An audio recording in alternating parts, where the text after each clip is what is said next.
यीशु मसीह के मधुर नाम में आप सबका स्वागत है। और प्रभु यीशु मसीह के स्वर्गारोहण के बाद एक महत्वपूर्ण घटना हुई, और वो ये कि चर्च का निर्माण हुआ, कलीसिया का जन्म हुआ। और कलीसिया मतलब ये शब्द आया एक्लेसिया से, चुने हुए लोगों से। और बाइबल में जो है ये जो शब्द है प्रेरितों के काम की पुस्तक से जो आया। इसके अलावा जो है प्रभु ने पतरस से कहा था कि मैं भी तुझसे सच कहता हूँ कि मैं इस पत्थर पर अपनी कलीसिया का निर्माण करूँ।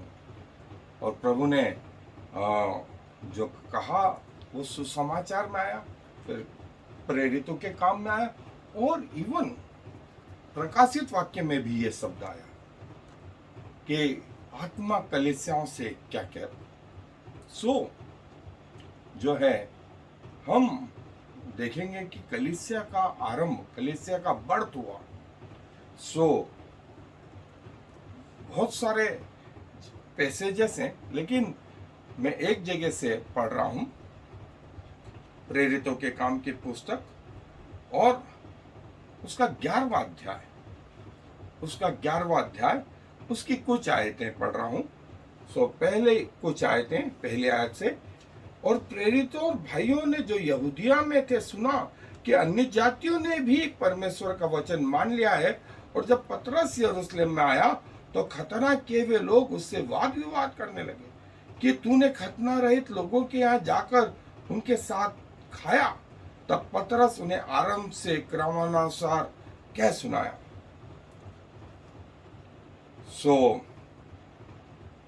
उसके बाद जब 15वीं आयत से मैं फिर आगे पढ़ रहा हूं, जब मैं बातें करने लगा तो पवित्र आत्मा उन पर उसी रीति से उतरा जिस रीति से आरंभ में हम पर उतरा था। तब मुझे प्रभु का वह वचन स्मरण आया जो उसने कहा कि यूहन्ना ने तो पानी से बपतिस्मा दिया, परंतु तुम पवित्र आत्मा से बपतिस्मा पाओगे। जबकि परमेश्वर ने उन्हें भी वही दान दिया जो हमें प्रभु इस मसीह पर विश्वास करने से मिला था, तो मैं कौन था जो परमेश्वर को रोक सकता। यह सुनकर वे चुप रहे और परमेश्वर की बड़ाई करके कहने लगे, तब तो परमेश्वर ने अन्य जातियों को भी जीवन के लिए मन फिराव का दान दिया है। जो लोग उस क्लेश के मारे जो स्तिफनुस के कारण पड़ा था तितर बितर हो गए थे, वे फिरते फिरते फिनीके और कुप्रुस और अंताक्या में पहुंचे, परंतु यहूदियों को छोड़ किसी और को वचन न सुनाते थे।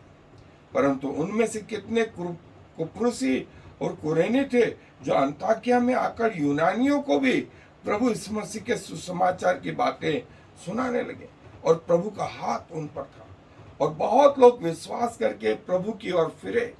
तब उनकी चर्चा यरूशलेम की कलीसिया के सुनने में आई, और उन्होंने बरनबास को अंताक्या भेजा, और वो वहां पहुंचकर और परमेश्वर के अनुग्रह को देखकर आनंदित हुआ, और सबको उपदेश दिया कि तन मन लगाकर प्रभु से लिपटे रहो, क्योंकि वह एक भला मनुष्य था और पवित्र आत्मा और विश्वास से परिपूर्ण था। और बहुत से लोग प्रभु में आ मिले। तब वह साउल को ढूंढने के लिए तरसुस को चला गया, और जब वह उससे मिला तो उसे अंताक्या मिलाया। और ऐसा हुआ कि वे 1 वर्ष तक कलीसिया के साथ मिलते और बहुत लोगों को उपदेश देते रहे, और चेले सबसे पहले अंताक्या ही में मसीह कहलाए। और जैसे हमने आरंभ में देखा कि प्रभु यीशु मसीह ने सुसमाचार में कहा, प्रभु यीशु मसीह ने प्रकाशित वाक्य में कहा, चेलों ने जिस बात का प्रचार किया वो प्रभु यीशु मसीह, और उद्धार देना प्रभु यीशु मसीह का, पवित्र आत्मा देना प्रभु यीशु मसीह का, कलीसिया में मिलाना प्रभु यीशु मसीह का। कलीसिया जो है वो लोगों का समूह जो है बना। और कलीसिया के बारे में जो है हम थोड़ा सा अपना ध्यान केंद्रित करेंगे। आए मेरे साथ। जैसे हमने देखा कि पेंतिकोस के दिन, फिर मंदिर में जो सुसमाचार पतरस ने सुनाया वहाँ, फिर अन्य चेलों ने, और फिर पौलुस का परिवर्तन, फिर कर्नेलियस के घर में, इस रीति से जो है धीरे धीरे लोग जो है इकट्ठा होने लगे। और जो शब्द आया वो था एक्लेसिया। एक्लेसिया। और जो है चुने हुए लोग या ग्रुप ऑफ बिलीवर्स या बॉडी, इस शब्द को कहा गया। और नए नियम में जो शब्द है, ग्रीक शब्द, वो एक्लेसिया। एक्लेसिया इसका मतलब होता है असेंबली या कॉन्ग्रीगेशंस। और मत्ती रचित सुसमाचार, फिर प्रेरितों के काम के पुस्तक, पौलुस और इब्रानियों की पुस्तक, और फिर जो है यूहन्ना की पुस्तक, याकूब की पुस्तक और प्रकाशित वाक्य, इन सब में कलीसिया जो है ये शब्द आया। और जो शब्द है एक्लेसिया, ग्रीक में ऐसा लिखा जाता है, करीब 114 बार ये शब्द जो है नए नियम में आया है। और जो है अंतिकिया में पहली बार लोग मसीह कहलाए। और जो हम अपने विश्वास वचन में बोलते हैं कि मैं सार्वभौमिक एकमात्र और पवित्र कलीसिया संतों की संगति पर विश्वास रखता हूं। ये जो है शब्द जो है पुरानी इंग्लिश में जो जर्मन की किरिका, ये शब्द जो आया है किरिका मतलब जो है, और इसका ग्रीक मतलब भी कुरियोस शब्द से, रूलर या लॉर्ड शब्द से भी लिया गया है। और एक्लेसिया या कुरियाक, कॉन्ग्रीगेशन ऑफ द लॉर्ड। और जो है आरंभिक लोग जो है, जो विश्वास वचन जब बन रहा था, उसमें ये कहते थे कि मैं पवित्र आत्मा पर, पवित्र सार्वभौमिक कलीसिया, संतों की संगति पर, देह के पुनरुत्थान पर, पापों की क्षमा पर और अनंत जीवन पर विश्वास रखता हूं। सो जो है ये शब्द जो है, जब जैसा हमने इसके पहले देखा था कि पवित्र आत्मा उन पर उतरा जो खतना रहित थे, अन्य जाति थे, लेकिन प्रभु ने उनको भी बचाया। न सिर्फ उनको उद्धार दिया, उनके ऊपर पवित्र आत्मा उतरा।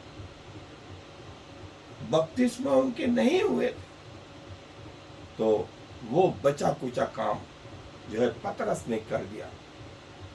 और धीरे धीरे जो चर्च है वो सारी दुनिया में जो है फैलने लगा। और जो है हम जो कहते हैं एक दे होली कैथोलिक एवं एपोस्टोलिक चर्च, हमारे नाइसिन क्रीड में, विश्वास वचन में हम इसे दोहराते हैं। और जो है कैथोलिज्म जो शब्द आया है वो Christian church, unity, holiness, universality और एपोस्टोलिसिटी, ये वो चर्च है। और कैथोलिक शब्द जो है वो कैथोलिकोस, इसका मतलब होता है जनरल या यूनिवर्सल। हिंदी में यूं कहे सार्वभौमिक। सार्वभौमिक कलीसिया जो है उसको कैथोलिक बोलते हैं, एक ग्रुप को नहीं। और जो है कई बार जो है स्वयं प्रभु यीशु मसीह ने जो है इस शब्द का इस्तेमाल कर और विजिबल और इनविजिबल चर्च, सो इनविजिबल चर्च वो जो हर समय हर जगह पे प्रभु की आत्मा के द्वारा उद्धार पाए हुए अनंत काल के लिए जो है वे लोग उसमें शामिल। और पेंटिकोस्ट के दिन जो है पवित्र आत्मा जब उतरा और उस दिन जब पतरस ने प्रचार किया तो 3000 लोग जो है उद्धार मिला। और ये कलीसिया का आरंभ था, birthday of the church, birthday of the church. और जो गेहूं का दाना प्रभु यीशु मसीह के रूप में मर गया था वो अंकुरित हुआ, वो अंकुरित हुआ।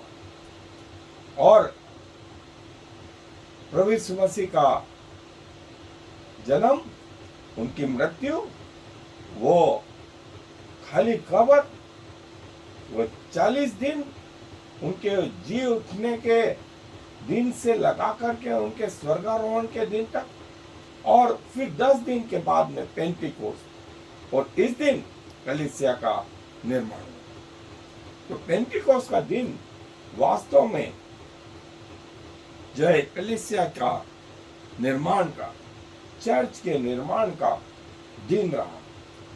और चर्च ये प्रभु यीशु मसीह के जन्म का वो स्टार, जहां वर्तमान में चर्च ऑफ नेटिविटी में जहां प्रभु यीशु मसीह का जन्म हुआ था वहां चर्च बना दिया गया। उस चर्च का नाम है चर्च ऑफ नेटिविटी, बैतलहम में। और वहां पर ये जहां प्रभु जन्म लिए थे वहां पर ये स्टार ऑफ डेविड जो है ये चिन्ह है। लोग आकर के इस जगह को चूमते हैं। यहाँ प्रभु का जन्म हुआ था, यहाँ प्रभु का जन्म हुआ था।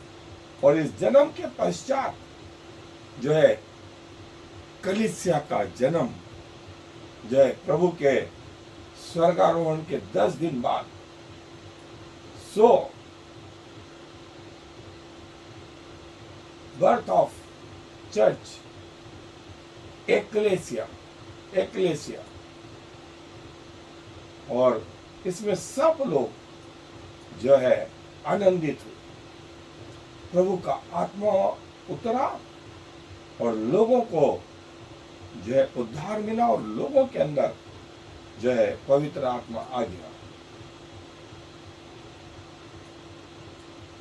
और पेंटिकोस्ट का वो दिन जब कलीसिया का जन्म हुआ, 3000 लोग और 120 लोग, तो 3120 लोगों के द्वारा जो है वो चर्च आरंभ हुआ। और बिल्डिंग जैसा हमने देखा था, 300 साल तक बिल्डिंग नाम की कोई चीज नहीं, वे घरों पर इकट्ठे होते थे और वहां प्रभु की मेज होती थी। और जो है प्रभु अपना काम करता। हमको आज बिल्डिंग चर्च के रूप में लगती है, लेकिन वास्तव में उसके अंदर बैठे हुए लोग जो हैं वो चर्च है। 4 दीवारी जो है वो चर्च नहीं है, वो तो एक बिल्डिंग है। और प्रभु के पसली के अंदर भाला मारने से लहू और पानी निकला, जैसे आदम की पसली से हवा बनी, प्रभु यीशु मसीह की पसली से चर्च बना, चर्च बना। और कलीसिया का निर्माण ऐसे हो।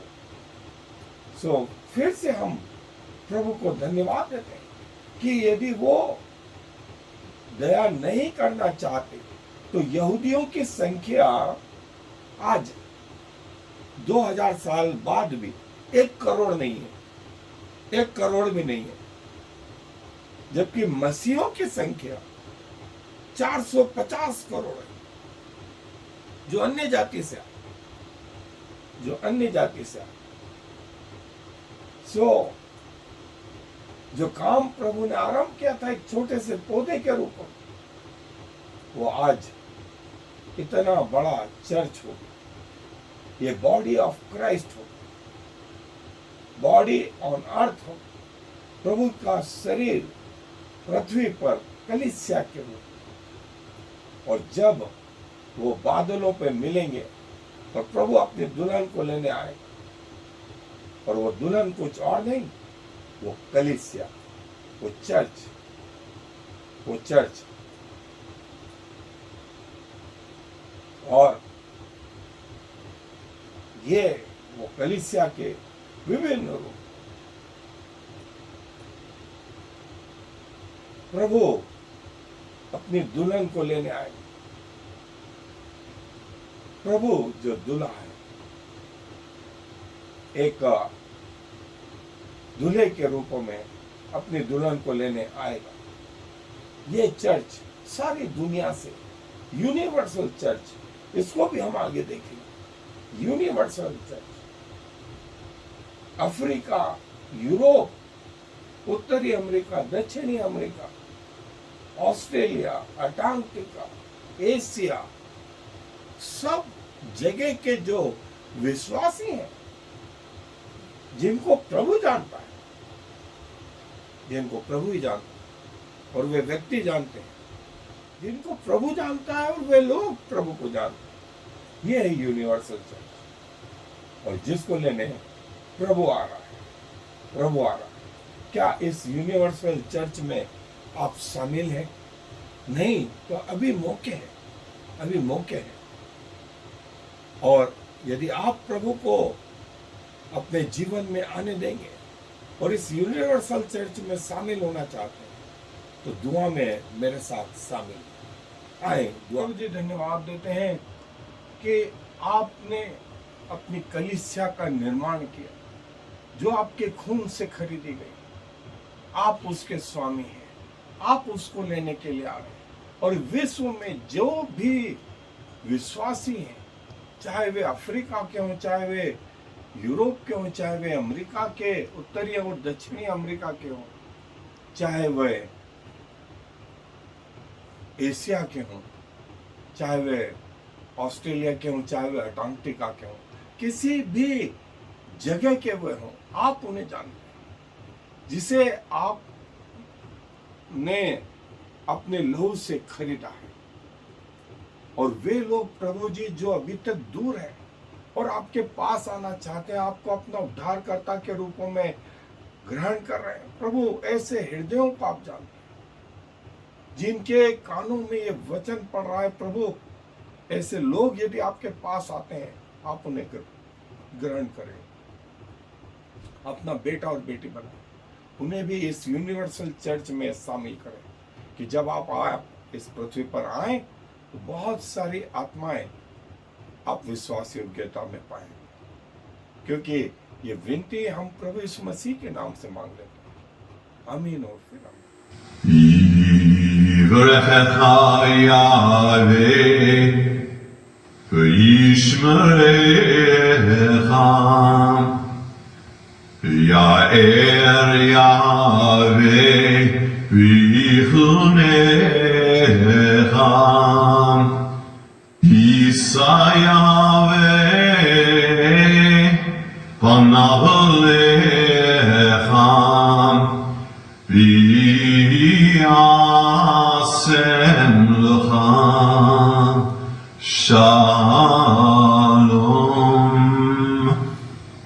May the Lord bless you and protect you.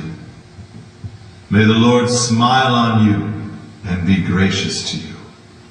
May the Lord show you his favor and give you His peace